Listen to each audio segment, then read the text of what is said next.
Hello again and welcome to the 140k Imperial Guard Tactics video. Now before we get into today's video, I'd like to say a big thank you to Dennis Vukasinovic, and I really hope I'm pronouncing that correctly, for sending in some really cool follow-up pictures of his Valhallands. Dennis sent in some really cool pictures of some super heavies a few months ago. That was the super heavy company, the Iron Curtain, and this time he sent in some amazing pictures of his regular armour, not super heavies, and some other units, which is the 281st Valhallan Frost Warden. So I really love the colour scheme for this army, obviously inspired by the classic sort of Soviet Union, Mother Russia, Valhallan scheme, hammer and sickle, all that good stuff.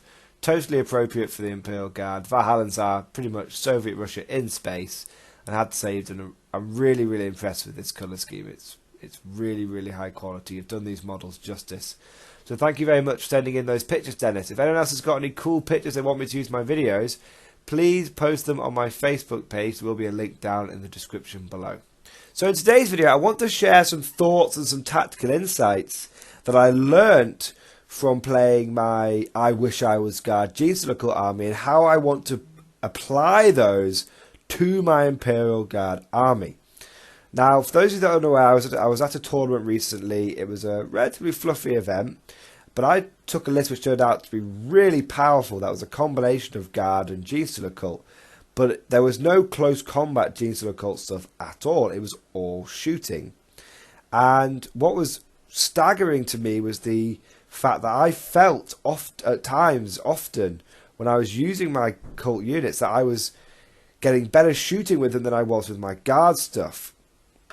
But what I realised, essentially what it came down to is the ability for the Genestealer Cult to get most of their units hitting on 3s easily, and for those units to reroll 1s to hit. And what I want to sort of talk about today is some easy ways you can take that mentality and apply it to the Imperial Guard and do it even better. Okay. Now, some of these things will be really obvious, and some of them I'm hoping will be sort of a nice surprise. But I'm sure many of you guys will have thought of these things already. And it sounds because it sounds obvious. Well, of course you want to be hitting on 3s, rerolling 1s, but the vast majority of regiments out there don't get that luxury. The sort of standard thing about the Imperial Guard that everyone knows about them is they hit on a 4+. Everything's like a 4+ across the board with these guys. But the key to making a successful Imperial Guard shooting army now is you no longer are restricted by either you get a lot of crappy shooting or you get a little bit of good shooting. It is possible now in 40k and with the Guard to get a lot of good shooting, and this is true for a lot of armies, but Guard are the masters of shooting in 8th edition. So units you want to be, there are some units out there which naturally have a 3+ to hit. These are the kind of units you want to be putting into your list as soon as possible, top of your list. Now let's not include Scions for a moment, because obviously Scions, not as a pure army, because Scions are, well, everyone in the Scion army hits on a 3+, but they are very expensive. What we want to be looking at is those units you can spam and get that 3+ to hit. So one of the more obvious choices out there is the Tank Commander. Now, Tank Commanders all naturally hit on a 3+, and they can all get access to the order Gunner's Kill on Sight, which allows them to reroll 1s to hit. So that's a very easy combo to do. The problem with Tank Commanders is you can only take 3 of them. And as we all know, if you only take 3 is the bare minimum. Because if you take 3 Tank Commanders, the moment one of those Tank Commanders dies, you might as well have taken no Tank Commanders. It sounds crazy, but only taking 3 of something, you've got to expect that one of them's going to die on turn 1. One of them's going to get crippled on turn 1, and then you're basically down to 1.5 Tank Commanders if you go second. And that's not great. And your enemies are definitely going to target those Tank Commanders straight up. Now there are a couple of ways round this actually. One of them is you can almost create pseudo tank commanders. Ones, which are units which aren't tank commanders, but you're essentially able to apply buffs to them to get an extra tank commander. One of the obvious regiments that can do this is Cadians. They can just take Knight Commander Pask, and he is essentially an extra tank commander. But he hits on 2s. Now, problem with Pask is he's a little expensive. It's 30 points more than a regular tank commander. And I guarantee if your opponent has the ability to kill him turn 1, he is going to die turn 1. They will target him. He's just too well known, and he's not that hard to kill anymore. He's just a tank command. He's just a Lehman Russ at the end of the day. With the new Space Marine Codex, Devastator Doctrine, all those AP4 las cannons, they're going to be targeting Pask. But you can get him, is what I'm saying. That is an obvious route. Second, less obvious route to get an extra tank commander is Vestroyans. Now, how you do this is for 2 command points a turn, you can get an extra tank commander. Because what you can do is you can use the stratagem Vestroyan Pride, which lets you pick a unit and you get +1 to hit with it. Very simple, 1 CP. You apply that to a regular Lehman Russ, and bam, you've got another Lehman Russ that's sitting on a 3+. You then spend another command point, and you put one of your tank commanders next to this regular Lehman Russ, and you use that other command point for Inspired Tactics, which means you can issue an extra order. Now what that means is you use Gunner's Kill on Sight again. So you've got 3 tank commanders, all of which are issuing themselves Gunner's Kill on Sight. You spend 1 command point, and one of those tank commanders does an extra order and tells Gunner's Kill on Sight to that second Lehman Russ, and then you put Vestroyan Pride on it, and you've got 4 tank commanders. Now, there is nothing stopping you at all, from combining both of those things we've just talked about. You can take Pask and have a Cadian detachment, and then you could take those Vestroyan tank commanders in a Supreme Command detachment, for example.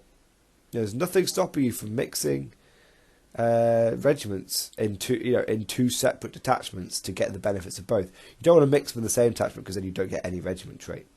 But essentially, you've got up to 5 tank commanders there. Now that is, people are already complaining about 3 tank commanders. Being able to take 5 tank commanders is starting to get crazy. Now, to finish off the tank commander thing, there is a way to essentially make all your Lehman Russes tank commanders, and to make your tank commanders all Pasks. And that is the Cade stratagem Overlapping Fields of Fire. Overlapping Fields of Fire. Essentially, you do a wound to an enemy unit, and then you can add +1 to hit against that same unit. Now, the reason why this is, it's good, but it's not, 360 no scope amazing, is because knights are great, but we're seeing a decrease in knights now. There was a temporary resurgence with Chaos Knights, but we are seeing a decrease in knights now. There are reasons for that, which we'll get into in another video.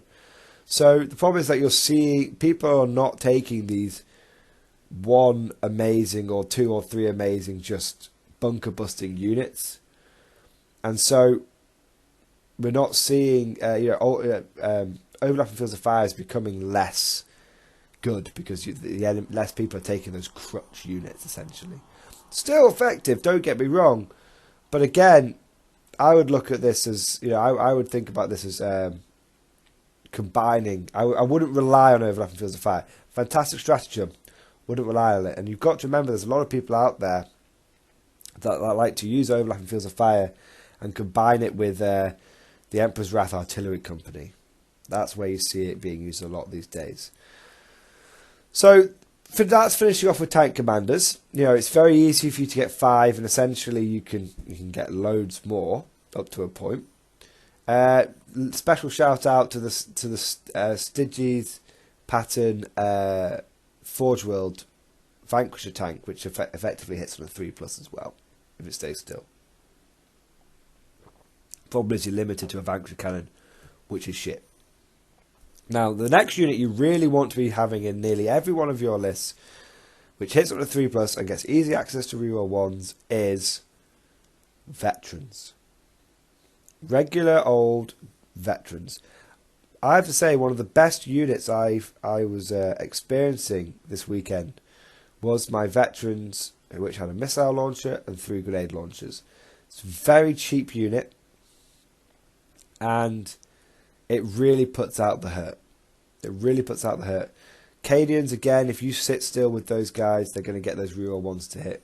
Naturally, everyone else, take a company commander and a junior officer, and you can get 3 orders. You give take aim to those veterans, and you want them sitting back, lobbing crack grenades and crack missiles, and they will do some serious damage. They will do some really, really hardcore damage to the enemy.